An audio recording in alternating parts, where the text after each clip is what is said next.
All right, everybody, yet another scandal is now emerging this morning from the Obama administration. The Associated Press says that the Justice Department secretly seized their phone records from reporters and editors. The news organization very unhappy about this, to say the least. They are calling it a massive and unprecedented intrusion, raising a lot of questions about freedom of the press and the First Amendment. Good morning, everybody. I'm Martha McCallum here in America's Newsroom. And I'm Greg Jarrett in for Bill Hemmer. Top lawmakers want answers. They want them now, raising questions of abuses of power. And the Speaker of the House, John Boehner, saying, quote, they better have a damn good explanation.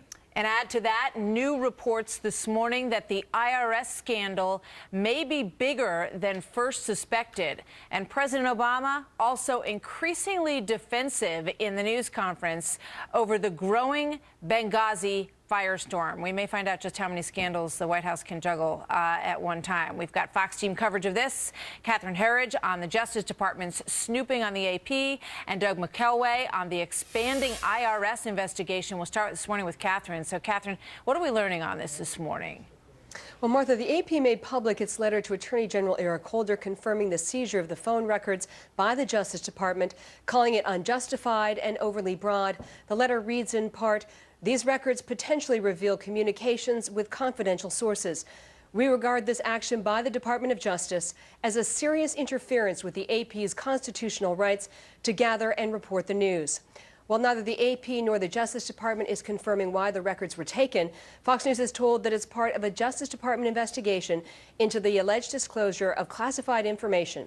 An Associated Press report last May on a thwarted plot by al-Qaeda in Yemen to use an improvised explosive device similar to what the underwear bomber used to attack U.S. interests. Late today, a statement from the chairman of the Senate Judiciary Committee that reads in part, quote, the burden is always on the government when they go after private information, especially information regarding the press or its confidential sources. I want to know more about this case, but on the face of it, I am concerned that the government may not have met that burden. I am very troubled by these allegations and want to hear the government's explanation. So it's clear from these statements that this is clearly a bipartisan issue, Martha. Yeah, Senator Leahy is not alone, and he makes a good point. We don't know yet. We know what AP is saying, but we don't really know what the Justice Department's response to all of this is yet, do we? Well, we've had a statement from the U.S. Attorney's Office, and it says that advance notice to the AP is not required in this case. Quote, we must notify the media organization in advance unless doing so would pose a substantial threat to the integrity of the investigation. Because we value the freedom of the press, we are always careful and deliberative in seeking to strike the right balance between the public interest in the free flow of information. But during his confirmation hearings for CIA Director, then White House Counterterrorism Advisor John Brennan was pushed by lawmakers to explain why he seemed to expand on the alleged leak of classified information by the Associated Press.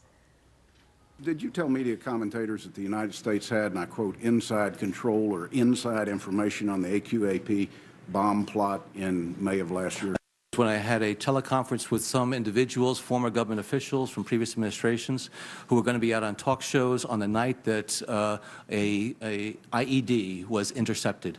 And so what I said at the time, because I said I couldn't talk about any operational details, and this was shortly after the anniversary of the bin Laden takedown, I said it was never a threat to the American public, as we had said so publicly, because we had inside control of the plot.